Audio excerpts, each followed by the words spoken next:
वाञ्छाकल्पतरुभ्यश्च कृपासिन्धुभ्येव च पतितानां पावनेभ्यो वैष्णवेभ्यो नमो नमः।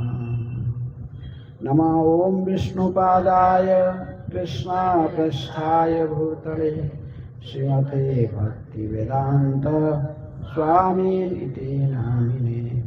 नमस्ते सारस्वते देवे गौरवाणी प्रचारिणे निर्विशेषः शून्यवादी पाश्चात्यदेशतारिणे।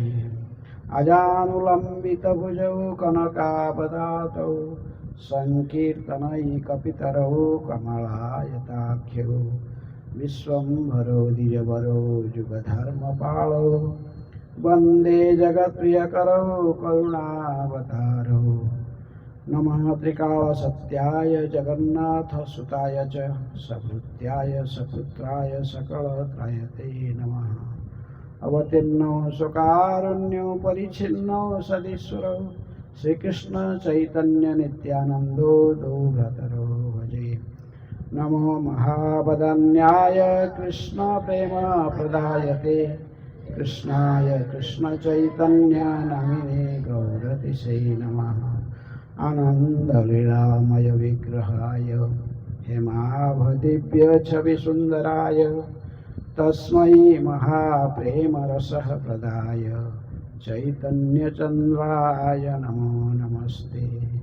पंचतत्वात्मकं कृष्णं भक्तरूपस्वरूपकं भक्तावतारं भक्ताख्यं नमामि भक्तशक्तिकं। श्रीकृष्ण चैतन्य प्रभु नित्यानंद श्री अद्वैत गदाधर शिवासादि गौरभक्तवृंद। हरे कृष्णा कृष्णा कृष्णा हरे हरे हरे राम राम राम हरे हरे। हरे कृष्णा। चैतन्य चरितामृत पोस्ट ग्रेजुएट स्टडी में श्रील प्रभुपाद जी हमें कहते कि सबसे प्रारंभ से साधकों को भक्तों को भगवत गीता का अध्ययन करना चाहिए। इसके बाद श्रीमद् भागवतम ग्रेजुएशन है, भागवतम पढ़ना चाहिए। कृष्णस्तु भगवान स्वयं ये पूरा अनुभव होने के बाद फिर चैतन्य महाप्रभु के बारे में। लेकिन मुझे कहा गया कि चैतन्य महाप्रभु के बारे में बोलना। चैतन्य महाप्रभु के बारे में विशेष रूप में चैतन्य चरितामृत कृष्णदास कविराज गोस्वामी के द्वारा लिखा गया, चैतन्य भागवत वृंदावन दास ठाकुर के द्वारा लिखा गया, चैतन्य मंगल लोचन दास ठाकुर के द्वारा लिखा गया, भक्ति रत्नाकर नरहरि सरकार। ये चारों पुस्तक से विशेष रूप में चैतन्य महाप्रभु व उनके संकीर्तन आंदोलन के बारे में हमें तथ्य प्राप्त होता है। लेकिन प्रभुपाद जी हमें विशेष रूप में ये दिए चैतन्य चरितामृत को अनुवाद और भक्ति वेदांत तात्पर्य के साथ दिए हैं। लेकिन मुझे कहा गया कि जब चैतन्य चरितामृत में सोचा कि यहाँ तो इसलिए मैं जितने संभव इसको सरल करना चाहूँगा। लेकिन पहले मुझे आज की टॉपिक आज का दिन में दी गई कि चैतन्य महाप्रभु के आविर्भाव के कारण अंतरंग तथा बहिरंग, पहले बहिरंग फिर अंतरंग। चैतन्य चरितामृत के प्रारंभ से 14 श्लोक कृष्णदास कविराज गोस्वामी लिखते हैं। क्या लिखा श्लोक?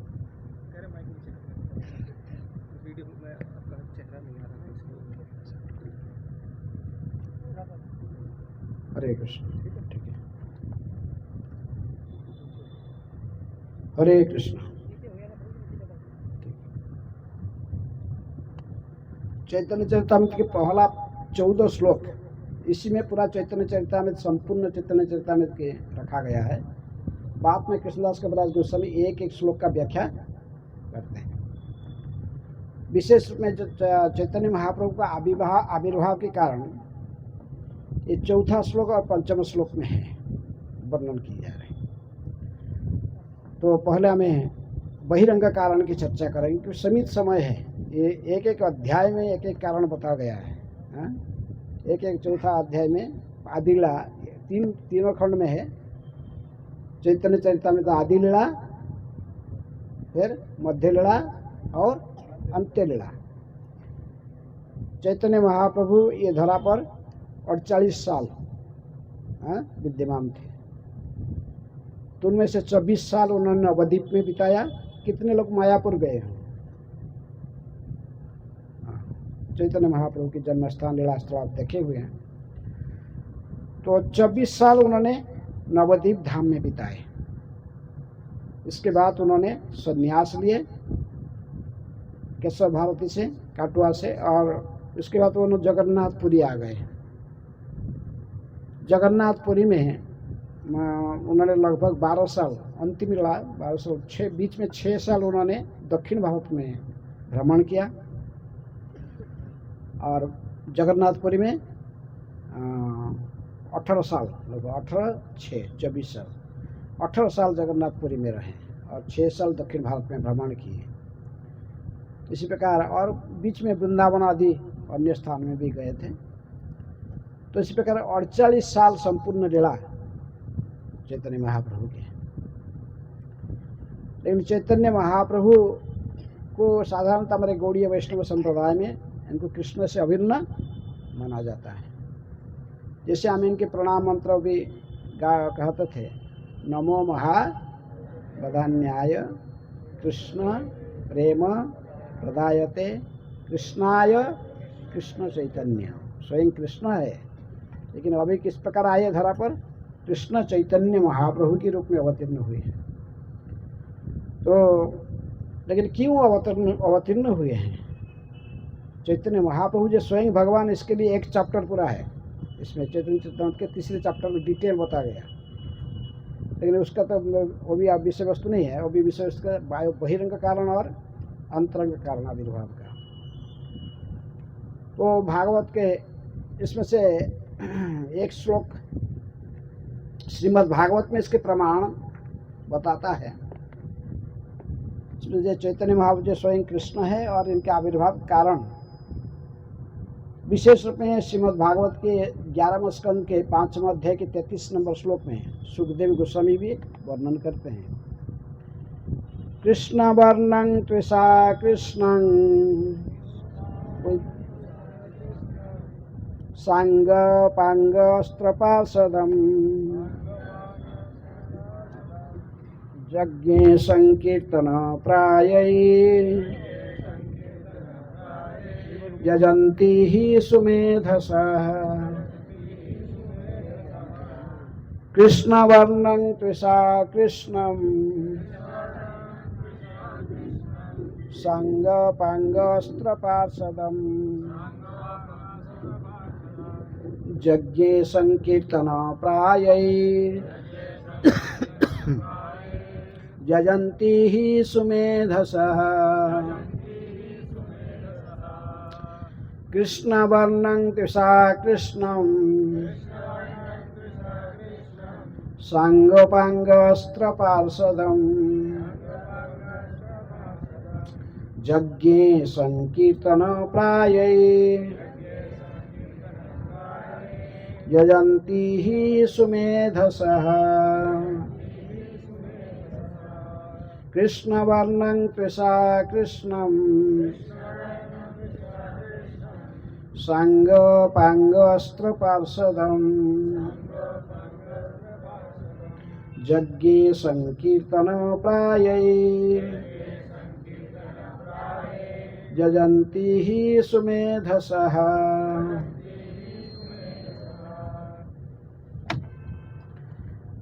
कृष्ण वर्णम,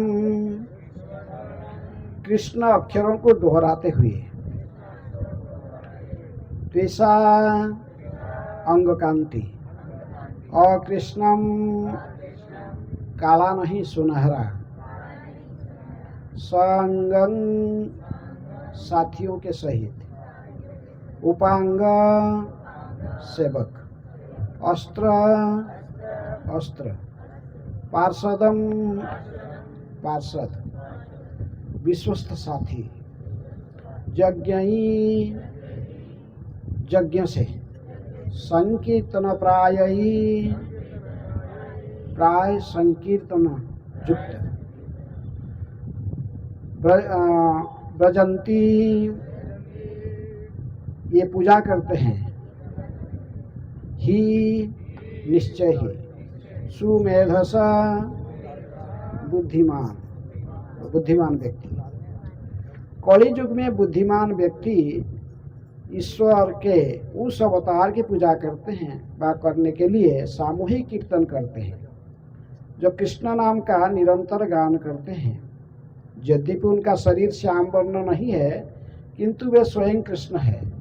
उनके साथ उनके पार्षद, सेवक, आयुध तथा विश्वस्त संगी रहते हैं। दोहराइए। कलि युग में बुद्धिमान व्यक्ति ईश्वर के उन अवतार की पूजा करते हैं, पूजा करने के लिए सामूहिक कीर्तन करते हैं, जो कृष्ण नाम का निरंतर गान करते हैं। यद्यपि उनका शरीर श्याम वर्ण का नहीं है, किंतु वे स्वयं कृष्ण है।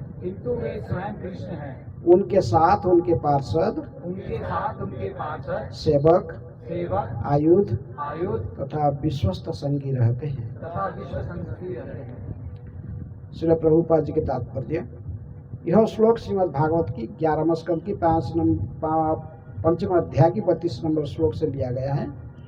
श्री जीव गोस्वामी भागवत पर लिखित अपने भाष्य क्रम संदर्भ में इस श्लोक की टीका करते हुए कहते हैं कि भगवान कृष्ण सुनहरे शरीर के साथ ही प्रकट होते हैं। वे सुनहरे कृष्ण ही भगवान चैतन्य है, जिनकी पूजा इस युग में बुद्धिमान मनुष्य द्वारा की जाती है। इसकी पुष्टि गर्ग मुनि द्वारा श्रीमद् भागवत में भी की गई है, जिन्होंने कहा है कि यद्यपि बालक कृष्ण श्याम वर्ण के हैं, किंतु वे अन्य तीनों रंग लाल, श्वेत तथा पीत में भी प्रकट होते हैं। उन्होंने श्वेत तथा लाल रंग के शरीरों का प्रदर्शन क्रमशः सत्ययुग तथा त्रेता युग में किया।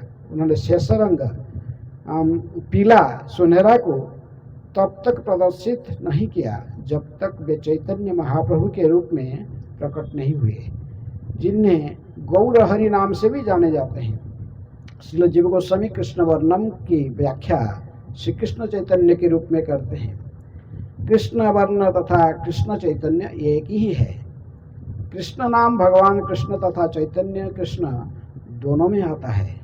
श्री चैतन्य महाप्रभु पूर्ण पुरुषोत्तम भगवान है, किंतु वे सदैव कृष्ण का गुणगान करने में लगे रहते हैं और इस तरह उनके नाम तथा रूप का कीर्तन एवं स्मरण करके दिव्य आनंद प्राप्त करते हैं। भगवान कृष्ण स्वयं चैतन्य महाप्रभु के रूप में सर्वोच्च उपदेश देने के लिए प्रकट होते हैं। भगवान चैतन्य सदैव कृष्ण नाम का कीर्तन करते हैं और उनका वर्णन भी करते हैं, क्योंकि वे स्वयं कृष्ण है। अतएव जो भी उनसे मिलेगा वह भी स्वतः कृष्ण के पवित्र नाम का कीर्तन करेगा और फिर अन्यों के सामने उसका वर्णन करेगा। वे मनुष्य में दिव्य कृष्ण भावनामृत भर देते हैं, जिससे कीर्तन करने वाला दिव्य आनंद में निमग्न हो जाता है। इसीलिए हर प्रकार से हर व्यक्ति के समक्ष या शब्द द्वारा कृष्ण के रूप में प्रकट होते हैं। केवल श्री चैतन्य का दर्शन करने से ही मनुष्य तत्काल भगवान श्री कृष्ण का स्मरण हो आता है। अतएव मनुष्य उन्हें विष्णु तत्व के रूप में स्वीकार करता है। दूसरे शब्द में श्री चैतन्य ही स्वयं भगवान श्री कृष्ण है। तो ये बहुत बड़ा तात्पर्य है। इससे फिर आगे चर्चा प्रारंभ करेंगे। चैतन्य महाप्रभु स्वयं कृष्ण है, जैसे प्रभुपाद जी ने सुंदर व्याख्या की। तो ये जो श्लोक हम आवृत्ति किए हैं, ये श्रीमद् भागवत की 11वें स्कंद के 5वें अध्याय की 32 नंबर श्लोक है। ये नव युगेंद्र की वार्तालाप निमि महाराज के साथ चल रहा। उसी में ये श्लोक करभाजन ऋषि ने कहते हैं। तो कलियुग में अवतार कौन है जब पूछे, क्योंकि कलियुग में साधारणतः भगवान अवतरित नहीं होते हैं। प्रहलाद महाराज कहे कि इनको त्रिजुगी, तीनों युग में भगवान प्रकट होते हैं, सत्य, त्रेतया और द्वापर में। और कलि युग में यदि कभी प्रकट होते हैं तो प्रच्छन्न रूप से प्रकट होते हैं। भगवान के रूप में प्रकट होने पर भी वो अपने को भगवान नहीं कहते। चैतन्य महाप्रभु को यदि कोई कहता कि आप स्वयं कृष्ण हैं और स्वयं भगवान है, वो तुरंत ही विष्णु विष्णु कह के कान में अंगुली देते थे। वो स्वयं को भगवान रूप में मानते नहीं थे। लेकिन वो कितने भी छुपाने के लिए चाहने पर भी भक्तों के सामने वो छुपा नहीं सकते थे। उनकी कई अद्भुत लीलाओं के माध्यम से वो प्रकट हो जाते हैं। लेकिन चैतन्य महाप्रभु के आविर्भाव के कारण क्या है, क्योंकि चैतन्य महाप्रभु स्वयं कृष्ण ये प्रत्येक कलि युग में अवतीर्ण नहीं होते हैं। जैसे शास्त्र प्रमाण के आधार पर कहा गया कि भगवान श्री कृष्ण ब्रह्मा जी की एक दिन में एक बार धरा पर अवतीर्ण होते हैं। ब्रह्मा जी की एक दिन में 1000 चतुर्युग चले जाता है, बीत जाता है। चतुर्युग माने समझते, सत्य, त्रेतया, द्वापर, कली, ऐसे ही 1000 युग चक्र बीत जाता है। उसमें 14 मनु शासन करके जाते हैं और 7वां मनु वैवस्वत मनु के शासन काल अभी चल रहा है। इस वैवस्वत मनु के शासन काल के जब ये 28वां चतुर्युग आता है, एक मनु 71 चतुर्युग शासन करते हैं। भागवत में ऐसा वर्णन है। तो उसमें से 28 चतुर्युग के जो द्वापर आता है, उसके अंत में कृष्ण आते हैं। फिर कृष्ण जब चले जाते, लीला संवरण कर लेते, उनकी बात में फिर कलियुग के प्रारंभ में श्री कृष्ण चैतन्य महाप्रभु के रूप में वो स्वयं कृष्ण फिर आते हैं। क्योंकि भगवद गीता में जैसे कृष्ण भगवान ने कहे कि सर्वधर्मान परित्यज्य माम एकं शरणं व्रज, सब छोड़ के तो आप मेरी शरण में आ जाओ। लेकिन शरण में कैसे आना है उसको प्रैक्टिकल सिखाने के लिए श्री कृष्ण चैतन्य प्रभु जीवे दया करी, सो पार्षद सियो धाम सह अवतरी।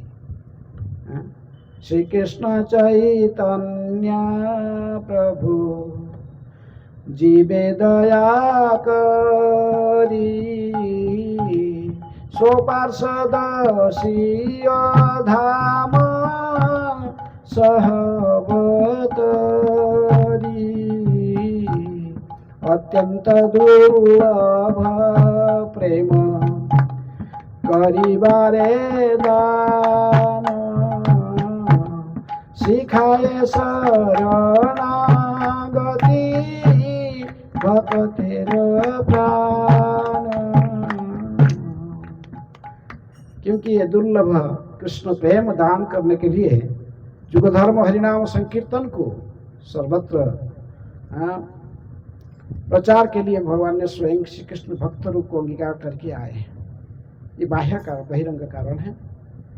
क्योंकि चार युग में युग धर्म भी कहा गया है। मनुष्य को जन्म मुक्त संसार से मुक्त करने के लिए चारों युग में चारों युग धर्म बता गया है। भागवत में सुत गोस्वामी कहते हैं, कृते च ध्यायत विष्णु त्रेतयां जजते मुखई, द्वापरं परिचर्यायां कलौ तत् हरि कीर्तनम। भागवत के 11वें स्कंद में वर्णन होता है कि कलि युग में सत्य युग में ध्यान, कृत्य च ध्यायत विष्णु, तृतीया युग में यज्ञ, द्वापर में विग्रहों की अर्चना। अब कलि युग के युग धर्म क्या है? कलौ तत् हरि कीर्तना, हरेर नाम हरेर नाम हरेर नामैव केवलम, कलौ नास्त्यैव नास्त्यैव नास्त्यैव गतिर् अन्यथा इति षोडशकं नाम्ना कलौ कल्मषनाशनम नातो परतर उपाय सर्ववेदेषु दृश्यते। ब्रह्मा जी ने नारद जी को कहते हैं, कलियुग के प्रारंभ में कि नारद, इस कलि युग में कोई दूसरे गति नहीं है, दूसरे गति नहीं है, दूसरे गति नहीं है। एकमात्र गति क्या है? हरिनाम को आश्रय करना, हरिनाम संकीर्तन, हरिनाम जप के माध्यम से ही एक अलिहत मनुष्य कलि युग के समस्त कुप्रभाव से मुक्त होकर भगवत धाम जाने के लिए योग्य बन जाएंगे। तो इसलिए इसको प्रैक्टिकल सिखाने के लिए स्वयं भगवान श्री कृष्ण फिर जैसे ब्रह्मा जी के एक दिन में आए, एक बार ऐसे नहीं कि प्रत्येक द्वापर में क्या कृष्ण भी युग धर्म प्रवर्तन करने के लिए द्वापर के अंत में वो भी आते हैं वो, लेकिन वो स्वयं कृष्ण गोलोक बिहारी नहीं होते हैं, वो केवल युग धर्म प्रवर्तन करके चले जाते हैं। उनका तो एक ही कारण बेस्ट ये क्या युग धर्म को प्रवर्तन करना। लेकिन अभी जो हम बोल रहे कि बहिरंग कारण है, अंतरंग कारण है। अंतरंग कारण विशेष रूप में चैतन्य महाप्रभु के आविर्भाव का कारण है, जो स्वयं कृष्ण चैतन्य श्री कृष्ण चैतन्य, राधा कृष्ण हे अन्य। श्री प्रभुपाद जी की गुरु महाराज डिवाइन ग्रेस भक्ति सिद्धांत सरस्वती ठाकुर कहा करते थे, श्री कृष्ण चैतन्य राधा कृष्ण नहीं अन्य, राधा कृष्ण के मिलित अवतार। अभी ये कलि युग के ये युग धर्म का प्रवर्तन करना ये गौण कारण है, कि युग धर्म को प्रवर्तन करने के लिए आए। कलि काले युग धर्म नाम संकीर्तन, कृष्ण शक्ति बिना न है तार प्रवर्तन।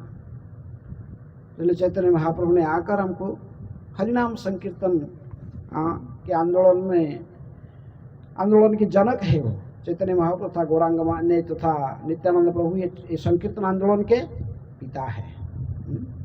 अजानुलंबित भुजौ कनकावदातौ संकीर्तनई कपितरौ कमलायताख्यो विश्वम्बरौ द्विजबरौ युगधर्मपालौ वंदे जगत प्रिय करो करुणा अवतारो। ये करुणा के अवतार है। गौरांग नित्यानंद है कौन?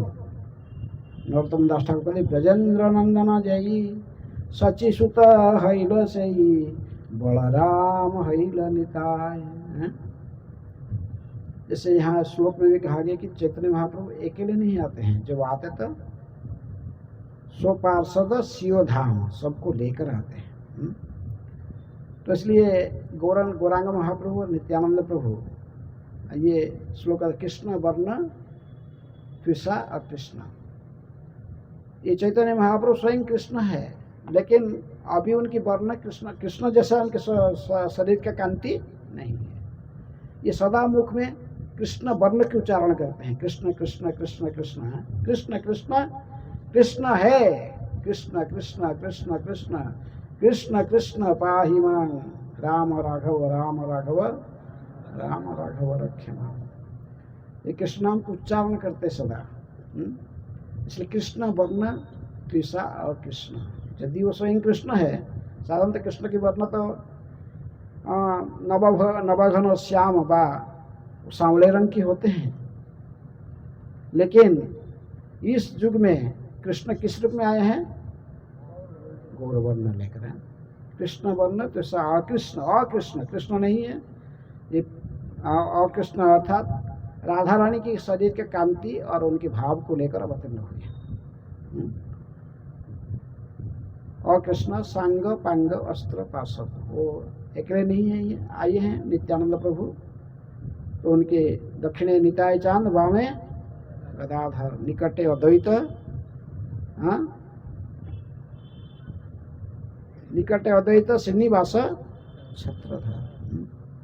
चैतन्य महाप्रभु आए तो उनके साथ में नित्यानंद प्रभु बलराम स्वयं उनके दक्षिण भाग में खड़े रहते हैं, दक्षिण साइड में। बाएं साइड में कौन है? गदाधर पंडित, ये राधा रानी का ही विस्तार है। और उसके बाद अद्वैत आचार्य जी, ये भी नित्यानंद प्रभु के साइड में रहते हैं। ये स्वयं महाविष्णु की अवतार है, जो कारणान्नव सागर में जो शयन करते महाविष्णु, वही स्वयं चैतन्य महाप्रभु की लीला में आए हैं। और उनके जो गदाधर पंडित के बाजू में खड़े हमने बाजू में जो खड़े रहते हैं वो हैं शिवास ठाकुर, ये नारद मुनि के अवतार है। इसी प्रकार संपूर्ण भक्त रूप स्वरूप भक्तावतार भक्त के रूप में समस्त परिकर के साथ महाप्रभु अवतीर्ण हुए हैं। से अवतीर्ण होने का मुख्य कारण है हरिनाम संकीर्तन को सारा जगत में फैलाना, जुग धर्म का प्रवर्तन। क्योंकि भगवान सारे अवतार उनके शरीर में समा कर आए हैं और उन्होंने विशेष रूप में कलि युग का जुग धर्म जो हरिनाम संकीर्तन है, एतदर्थे अवतीर्ण श्री सचिनंदन। श्री सचिनंदन किसी लिए धरा पर अवतीर्ण हुए ना, विशेष में जुग धर्म हरिनाम संकीर्तन को प्रवर्तन करने के लिए। ऐसे चैतन्य भागवत में वृंदावन दास ठाकुर कहते हैं। लेकिन कृष्णदास कविराज गोस्वामी कहते हैं कि ये तो बाह्य कारण है, बहिरंग कारण है जुग धर्म का प्रवर्तन करना। ये इसलिए ये चैतन्य चरितामृत के मंगलाचरण में एक श्लोक भी लिखते हैं कृष्णदास कविराज गोस्वामी। अनार्पित चरिं चिरात करुणया अवतीर्ण कलौ समर्पयितुम उन्नत उज्ज्वल रसां स्वभक्ति श्रियं हरिपुरट सुंदर कदम्ब संदीपित सदा हृदय स्कंदरे स्फुरतु वह सचिनंदनः। सचिनंदन गौर हरि सदा मेरे हृदय कंदर में स्फुरण हो। और उन्होंने कहते कि अनर्पित चरिं चिरात, जिसको कभी कभी दिया नहीं था, ऐसे ही दान करने के लिए महावदान्य अवतार लेकर आए हैं, कुछ दान करने के लिए, जिसको पहले कोई दान नहीं किया। अनर्पित, कोई पहले दिया नहीं इसको। चरिंग, चिरकाल से कोई इसको दान नहीं किया। यदि वो हरिनाम संकीर्तन अन्य युग में चलता था, लेकिन चैतन्य महाप्रभु ने जो हरिनाम संकीर्तन दिया है, ये इसको कहते हैं प्रेम नाम संकीर्तन। ये केवल हरिनाम संकीर्तन केवल मुख्य प्राप्त करने के लिए नहीं, ये भगवान राधा कृष्ण के चरण में प्रेम भक्ति प्राप्त करने के लिए भी इसी हरिनाम को चैतन्य महाप्रभु ने हमें प्रदान किया। अनर्पित चरिं चिरात करुणया अवतीर्ण कलौ, इस कलयुग में विशेष करुणा की भावना लेकर प्रकट हुए हैं। समर्पित उन्नत उज्ज्वल रसाम, उन्होंने विशेष रूप में ये उन्नत उज्ज्वल रस विशेष रूप में हरिनाम संकीर्तन के माध्यम से राधा कृष्ण की गुह्य लीलाओं को समझना भी संभव होता है। इसे चैतन्य महाप्रभु के अंदर, इसलिए मैं कहा था ये पोस्ट ग्रेजुएट स्टडी है, लेकिन फिर भी ठीक है, मैं इसको डिटेल तो उन्नत ज्वल रसम स्वभक्ति श्रियम, स्वयं भक्ति को वे स्वयं भक्त के रूप में अवतीर्ण होकर स्वयं भक्ति को सबको दान करने के लिए आए हैं। अपनी आचरी प्रभु जीवेरे सिखाए, स्वयं आचरण करके स्व को सिखा रहे हैं। एक आचार्य की भूमिका लेकर आए हैं, भक्त की भूमिका लेकर आए हैं। आकर उन्होंने ये सभी सारा जगत में हरिनाम संकीर्तन का प्रचार किए। जैसे कैसे बद्ध जीव ये भवसागर को पार करके जन्मुक्ति संसार से पार होकर स्वधाम गोलोक वृंदावन में कैसे पधारेंगे, उसी मार्ग को उन्मुक्त करने के लिए ही गौरांग महाप्रभु सपार्षद अवतीर्ण हुए। तो इसलिए ये हरिनाम संकीर्तन को प्रवर्तन करना ये तो कारण है, बहिरंग कारण।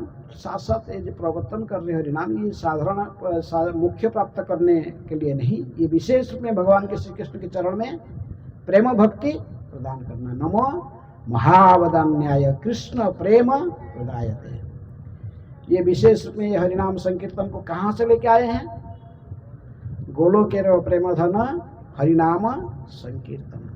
ये हरिनाम संकीर्तन गोलोक वृंदावन से लेकर आए हैं। ये कोई साधारण हरिनाम इसी माने जिसके माध्यम से मुख्य प्राप्त हो जाए, ऐसे नहीं। इसलिए हम हरिनाम संकीर्तन करते तो फिर उसमें अपराध शून्य होकर करने के लिए बोला जाता है। जब भी हमें अपराध युक्त नाम लेते हैं, उसके माध्यम से भौतिक इच्छा पूर्ण होती है। हमारे मन में जो कुछ इंद्रिय तृप्ति की वासनाएं रहती हैं वो पूर्ण हो जाती है केवल अपराध युक्त नाम लेने से। जब भी हम आभास नाम लेते हैं तो मुक्ति प्राप्त होता है। नामाभास अजाम्बिल वैकुंठ गेला रहे। लेकिन यदि कोई शुद्ध नाम लेता है, चैतन्य महाप्रभु का हम किस प्रकार के नाम लेने के लिए प्रेरित किए हैं? अपराध हैं, अपराध शून्य है या लह कृष्ण नाम। निरपराधे नाम लैले पाए प्रेमधन। निरपराध होकर नाम लेने से हम भगवान श्री कृष्ण के चरण में, राधा कृष्ण के चरण में प्रेम भक्ति प्राप्त हो जाएगा। तो इसे प्रेम भक्ति प्राप्त कराने के लिए ही चैतन्य महाप्रभु विशेष रूप से संकीर्तन आंदोलन को प्रारंभ किया। और ये हरिनाम संकीर्तन के माध्यम से गोलोक को जाने के बाद भगवान के चरण में प्रेम भक्ति को प्राप्त करने के मार्ग को उन्मुक्त किए। तो इसलिए चैतन्य महाप्रभु स्वयं जो नवद्वीप में रहते थे, इसका स्वयं डेमोन्स्ट्रेशन किया, इसके प्रैक्टिकल कैसे किया जाता है। इसलिए स्वयं संकीर्तन भक्तों के साथ में सबको साथ में लेकर प्रत्येक दिन कीर्तन में निकलते थे। सुबह सुबह उदिला अरुण पूर्व भागे निज मने गौरा एमुन जागे ताथई ताथई बाजन खोल। सुबह सुबह महाप्रभु ने सारे बाप वर्गों के लिए पूरा नवद्वीप धाम में ही हरिनाम संकीर्तन का प्रारंभ किए, क्योंकि इस हरिनाम संकीर्तन का इसीलिए इनको ही जनक माना जाता है। चैतन्य महाप्रभु और नित्यानंद प्रभु इन्होंने शुरुआत किया है। चैतन्य महाप्रभु के आदेश लेकर ही नित्यानंद प्रभु ये नामहट्ट प्रचार प्रारंभ किए हैं। इसलिए कहते कि नदिया गोद्रुमे नित्यानंद महाजन पातिया छे नाम हाट जीवेर कारण।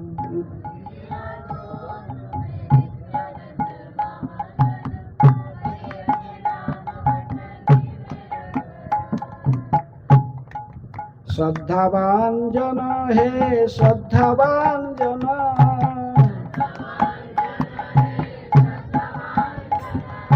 आतिया छे नाम हट जीवेर कारण।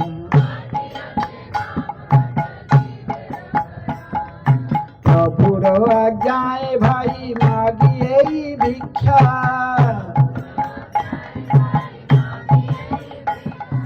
बोलो कृष्ण भज कृष्ण कर कृष्ण शिक्षा।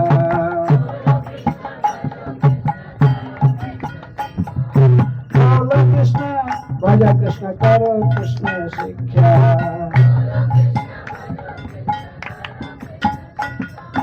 नदिया गोद में नित्यानंद महाजन आतिया छे नाम हट जीवेर कारण।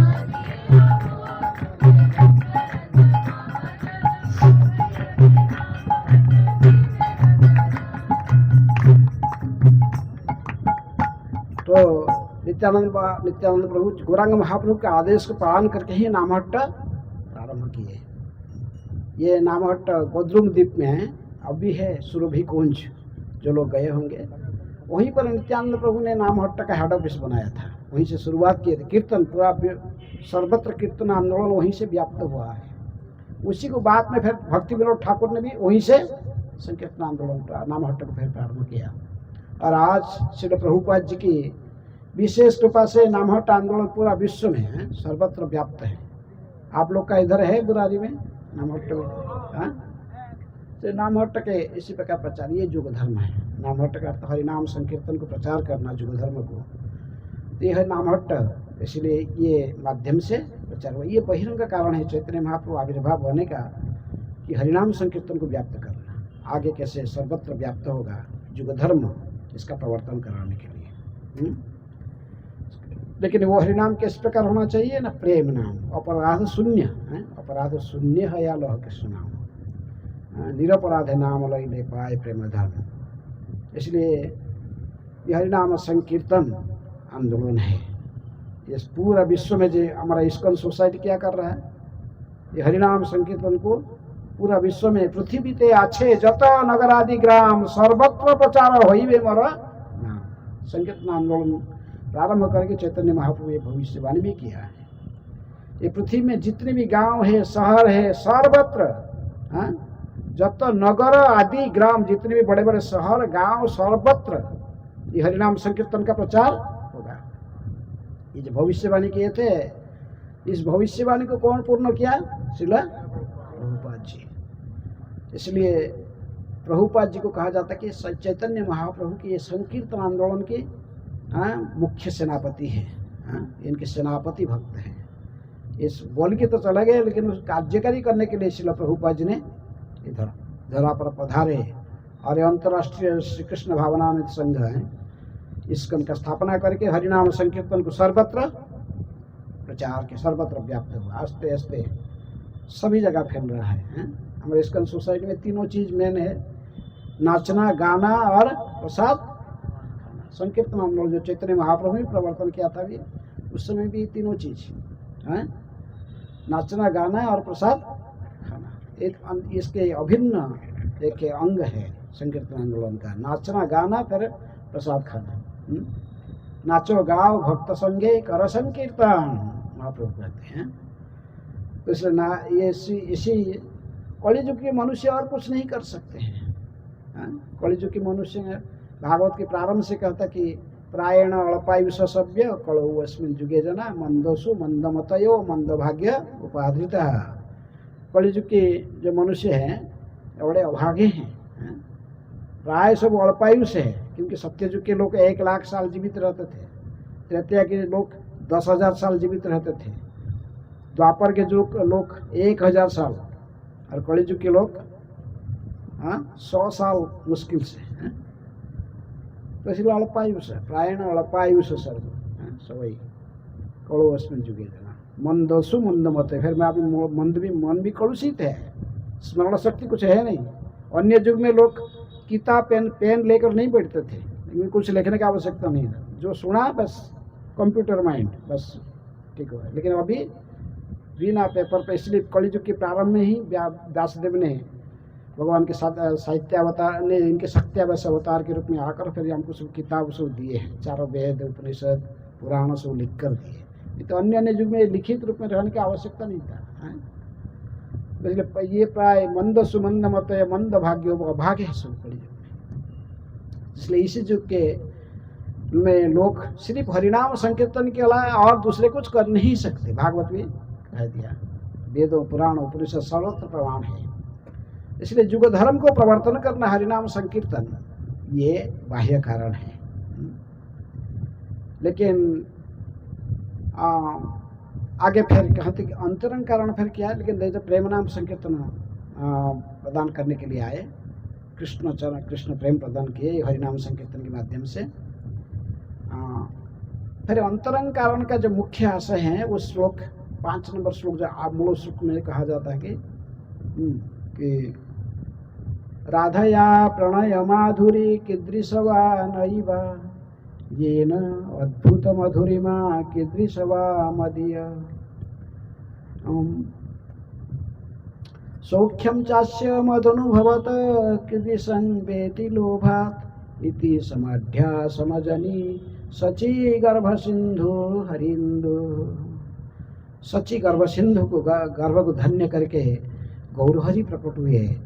अंतरंग कारण कृष्णदास कविराज गोस्वामी कहते कि राधया प्रणय माधुरी कीदृशवा, राधा रानी का प्रेम कृष्ण के प्रति वो कैसा है। प्रणय माधुरी जो राधा रानी जो प्रेम करती है कृष्ण को निस्वार्थ, उसमें कोई स्वार्थ नहीं है। चाहे भगवान कृष्ण उनको छोड़ के चले गए, कहाँ मथुरा चले गए, मथुरा से द्वारका चले गए, 100 साल विच्छेद, कितने सालों विच्छेद होने पर भी उनका प्रेम सदा अटूट रहा, सदा कृष्ण के स्मरण। ये भौतिक जगत में कोई ऐसा लोग व्यक्ति है जो कि सब समय ऐसे ही विरह के साथ विरह में ही कृष्ण के प्रति आसक्ति और अधिक से अधिक प्रेम बढ़ने लगा। इसलिए ये जो भगवान ने सोचे, ये जो राधा मुझे प्रेम करता है वो प्रेम है क्या। वो है आश्रय तत्व, विषय तत्व है, और ये आश्रय उनके आश्रय लिए थे राधा रानी। तो राधा रानी इनकी वो ये तो स्वयं भगवान होकर भक्त की भाव को कैसे समझेंगे। इसलिए सोचे कि मुझे इतनी प्रेम क्यों करती है राधा, निस्वार्थ प्रेम क्यों करती है, इसमें कुछ आनंद तो मिलता होगा। यदि इसको कोई आनंद नहीं मिल रहा तो कोई वस्तु को कोई अपनाएगा नहीं। इसलिए राधा रानी की प्रणय माधुरी कैसा है, क्या है, इसमें जाए उसको क्या है, इसको समझने के लिए भक्त की भक्ति करके भक्त को क्या सुख प्राप्त होता है। भगवान के जितने भी भक्त है, समस्त भक्त में सर्वोत्तम स्थिति पर कौन है, राधा रानी कि नारद मुनि पहले भी रिसर्च करके देखे है इसको है। और एक बार वो कहाँ से रिसर्च प्रारंभ किए थे? इलाहाबाद में, इलाहाबाद से कुंभमेला में, वहीं से रिसर्च प्रारंभ किए। एक व्यक्ति ने बैठकर पास संगम के पास, गंगा जमुना सरस्वती के संगम के पास बैठकर सालग्राम अर्चन कर रहा था। हजारों लोगों को डेली प्रसाद भोग सालग्राम के पास भोग महाप्रसाद बनाया, अर्पण करके सब लोगों को वितरण करता था। हरिनाम संकीर्तन चल रहा था। सो देखकर नारद ने कहा कि आप ही तो सबसे बड़ा शुद्ध भक्त हो, भगवान के सबसे प्रिय भक्त हो। तो उन्होंने कहा कि नहीं, यदि के बड़ा ऐश्वर्य से पूजा करने से कोई बड़ा हो जाता है, मेरे से तो ज़्यादा रंगनाथ के श्रीरंगम का जो रंगनाथ जी का जो राजा है, तो वो राजा तो ज़्यादा मेरे से डेली रंगनाथ जी का झांकी निकलता, मेरे से ज़्यादा लोग वहाँ पर को प्रसाद वितरण होता, हरिनाम संकीर्तन बहुत सामूहिक भाव से हजारों लोग नाचते गाते हैं, वो राजा फिर मेरे से श्रेष्ठ है। नारद जी जाकर जो रंगनाथ के राजा को प्रशंसा किए, उन्होंने कहा मैं नहीं, मेरे से तो श्रेष्ठ कौन है? इंद्र है, कि उसके पास ऐश्वर्य ज़्यादा है और उसके छोटे भाई बनकर भगवान बैठे उधर। किस रूप में? हैं? वामन देव, उसका छोटे भाई, अभी वामन द्वादशी गया थोड़ा दिन पहले, इंद्र की छोटा भाई उपेंद्र, इसलिए उनका नाम कहते हैं उपेंद्र। तो इंद्र की प्रशंसा किए तो इंद्र ने कहा कि नहीं नहीं, मैं नहीं हूँ, हम तो सभी देवता लोग जाकर जब संकट आता ब्रह्मा जी के पास जाते हैं। ब्रह्मा जो प्रार्थना करते तो भी भगवान सुनते हैं, ब्रह्मा हमसे श्रेष्ठ है। ब्रह्मा के पास गए, ब्रह्मा जी ने कहा कि यारे हैं नारद, तुझे क्या हो गया? यही मैं सिखाया था, तू तो मेरा बेटा है और मेरे शिष्य भी है, हाँ तुझे ही सिखाया था कि मैं सबसे बड़ा भक्त हूँ। वैष्णवानांग यथा शंभु, भागवत पढ़ा है? भागवत पढ़ा कि नहीं? भागवत में कहा है वैष्णवानांग यथा शंभु। तो शंकर जी बड़े हैं। नारद जी फिर वो तो गए शंकर जी कैलाश में जाकर उनकी प्रशंसा करने का। शंकर जी का है प्रश्न, कोई गए नारद जी क्या हो गया तुझे? हाँ हम यदि बड़ा होता तो पता नहीं। नृसिंहदेव जब प्रकट हो गए, नृसिंहदेव का उग्र मूर्ति हिरण्यकशिपु को विदारण करने के बाद उग्र मूर्ति धारण किए, तभी तो इनको शांत करने के लिए कोई सक्षम नहीं हो रहा था।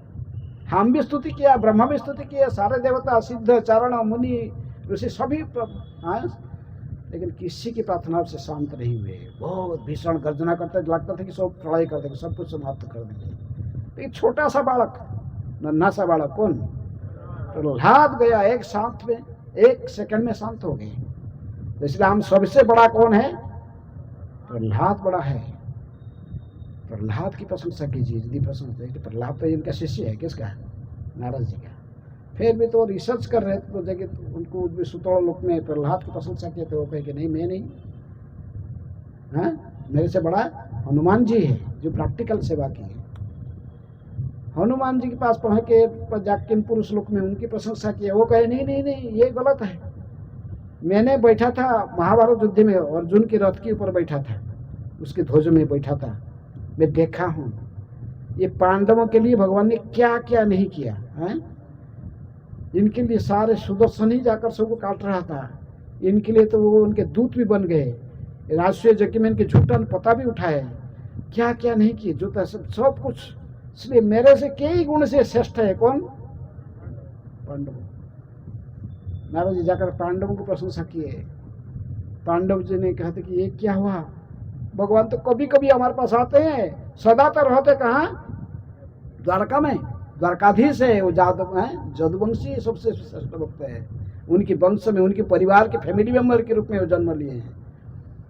वहाँ सब जाकर प्रशंसा किए, तो फिर वो कहे कि अरे भाई हम लोग कुछ नहीं जानते, हम जितने भी जादव लोग हैं उनमें से उद्धव सब समय उनके साथ रहता है। और उद्धव को प्रशंसा किया तो उद्धव बोला नारद मुनि को पता नहीं, मोरे घमंड था, मुझे घमंड को चूर चूर करने के लिए भगवान ने भेज दिया था। कहाँ? ब्रज में।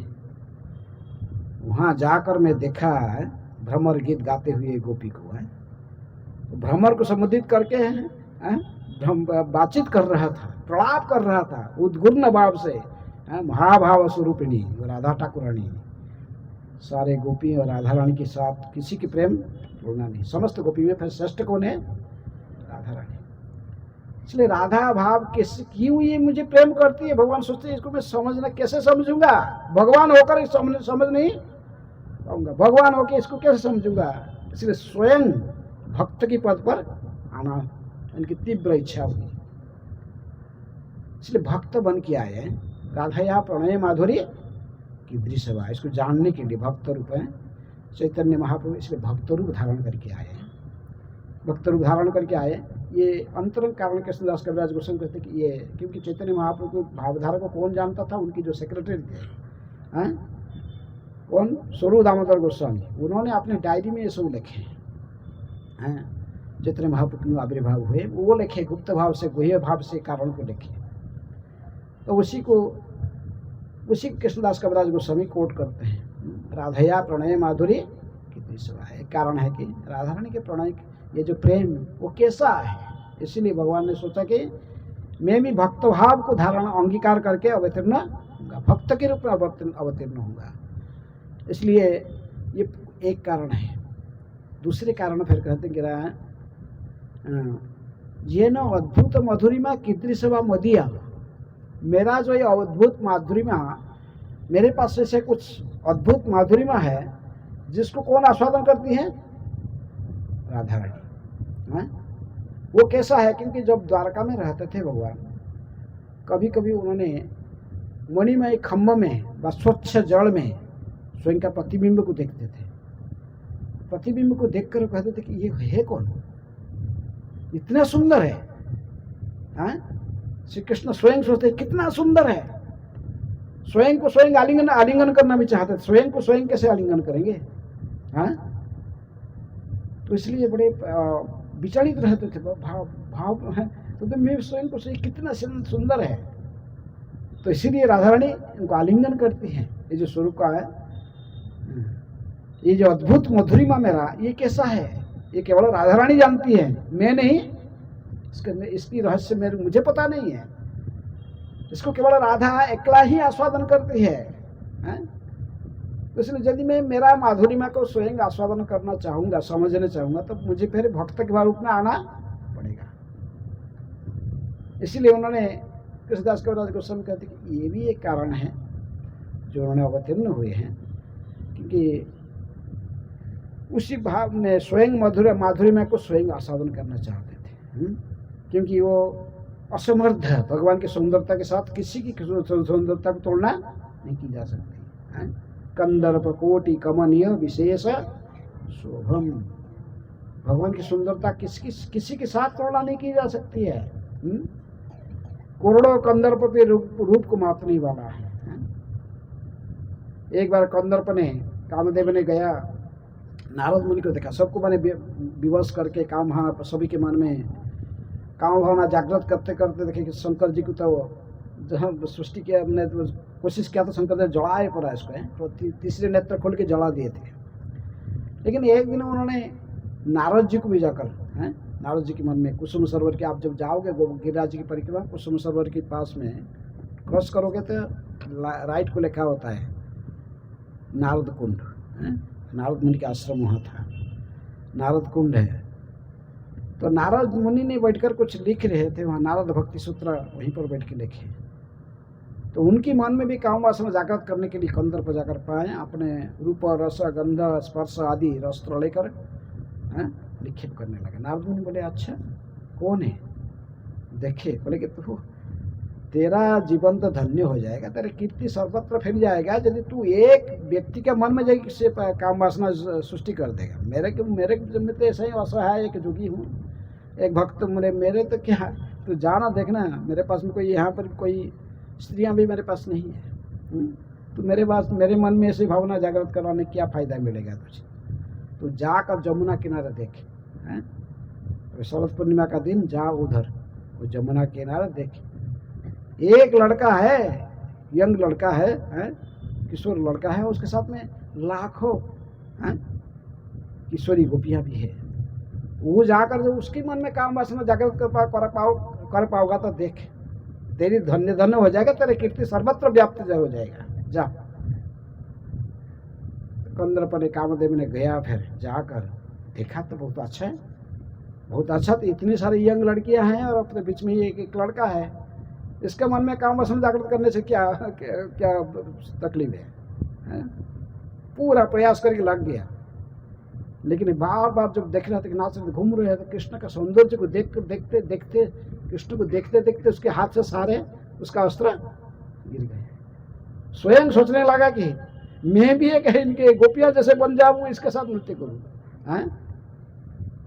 इसलिए कंदर्प कोटि कमनीय विशेष शुभ, भगवान की असमर्थ सौंदर्यता किसी का इसके साथ। लेकिन फिर भी भगवान कहते कि ये मैं तो सारा संसार में मुझे मोहित करने वाला कोई नहीं है, मैं मदन मोहन हूं, लेकिन फिर भी मेरी आकर्षण इसके प्रति कैसे होती है? किसके प्रति? राधा के प्रति। यदियो मुझे कोई भी आकर्षित नहीं कर सकता, लेकिन फिर भी मैं जब राधा के नाम सुनता हूं तो तभी मैं आकर्षित हो जाता हूं। राधा के रूप देखते ही मैं तुरंत ही उनको आलिंगन करने की मेरी इच्छा प्रकट हो जाती है। यदि सारा जगत मुझे कहता कि मैंने मदन मोहन, लेकिन फिर भी मेरे सारे कीर्ति सब कुछ सामर्थ्य यहाँ पर राधा के सामने तुच्छ हो जाता है। तो इसलिए मेरे जो असमर्थ सौंदर्य जिसको राधा आस्वादन करती है वो कैसा है? राधा के जो प्रेम करती है वो राधा का प्रेम कैसा है, और मेरे पास में जो माधुर्य जो विशेष रूप में मधुरिमा है तो वो भी कैसा है? राधा या प्रणय माधुरी की दृश्यवा नहीं वा ये न अद्भुत मधुरिमा की दृश्यवा मधीय। मेरा जो अद्भुत मधुरिमा इसको राधा रानी आस्वादन करती है वो कैसा है? मैं इसको कैसे आस्वादन करूंगा? सोचे मैं तो भक्त भगवान के रूप में आस्वादन कैसे करूंगा? मैं स्वयं को कैसे आलिंगन कर पाऊंगा? इसलिए भगवान ने इसको आस्वादन करने के लिए कृष्णदास कविराज गोस्वामी कहते कि दूसरे कारण जो अंतरंग कारण है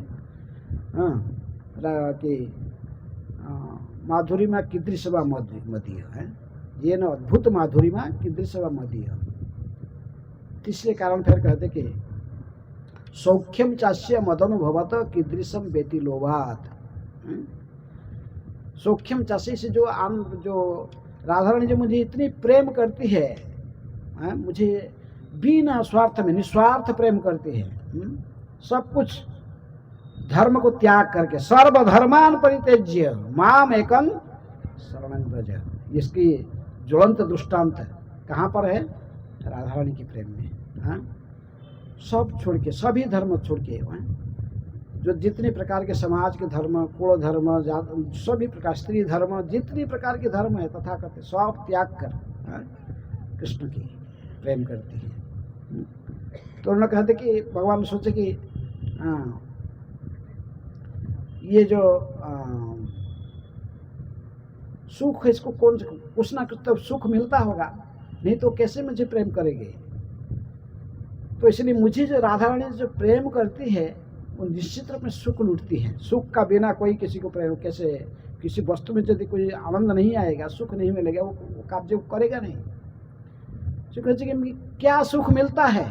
भक्त को भगवान को प्रेम करने से कुछ सुख मिलता है, आनंद मिलता है। वो आनंद क्या है मैं कैसे समझूंगा? भक्त होकर भगवान होकर भक्त का प्रेम को कैसे समझेंगे? भक्त के अंतःकरण की जो भावना, जो आनंद इसको प्राप्त होता है भगवान को प्रेम करके, उसको कैसे आस्वादन करूंगा?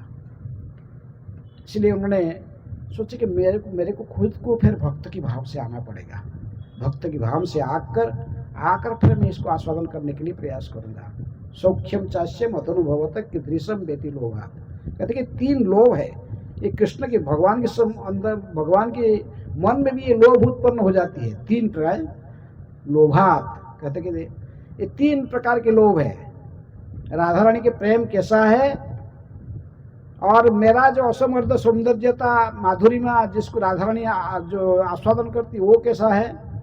तीसरा, इनमें जो मुझे प्रेम करके जो उसको एक किसी विशेष प्रकार के सुख मिलता है। भक्त भगवान को प्रेम करके, विशेष में राधा रानी भगवान को प्रेम करके उसमें से क्या सुख उसको मिलती है। दिन रात रोती रहती है। विच्छेद 100 साल विच्छेद होने के बाद भी उनके सुख और बढ़ते जाता है। जितने रोता है, जितने कृष्ण विच्छेद इसको सहन करना पड़ता है, इतनी भी राधा रानी के सुख बढ़ती है। तो इसलिए भगवान कहे कि ये सुख जो राधा रानी आस्वादन करती है वो कैसा है। इसीलिए हाँ, इसको कहते हैं पोस्ट ग्रेजुएशन स्टडी। इसको साधारण न्यूफाइड स्तर में जिसको हम कुछ भी नहीं जानते हैं उसको क्या समझेंगे। हाँ, तो इसलिए गुह्य ये अंतरंग कारण में कहते कि तीनों कारण है चैतन्य महाप्रभु किस लिए धरा पर अवतीर्ण हुए हैं, भक्त भाव को अंगीकार करके हैं। भगवान होते हुए भी वो भक्त भाव को अंगीकार करके भक्त के रूप में प्रकट हुए हैं। ये क्या, इसके रहस्य क्या है, इसको तो ये विशाल इसमें विस्तार रूप में दी गई है, दो चैप्टर में वर्णन की गई है, और इसको सीमित समय में क्या वर्णन करेंगे। हाँ, तो इसलिए इसको तो कई कहानियाँ उसके साथ राधा कृष्ण की जो लीलाएँ हैं,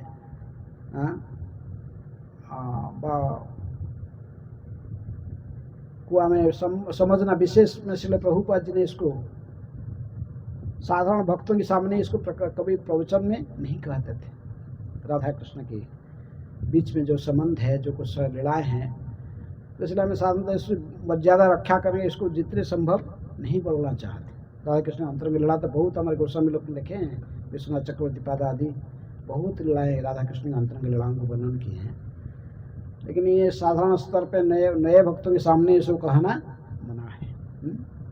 राधा कृष्ण कि ये तीनों मुख्य कारण कहते, लेकिन ये सब कारण होते हुए बहिरंग कारण संकीर्तन प्रवर्तन, युग धर्म संकीर्तन का प्रवर्तन करना, राग भक्ति का प्रचार करना। राग भक्ति और विधि भक्ति में अंतर है।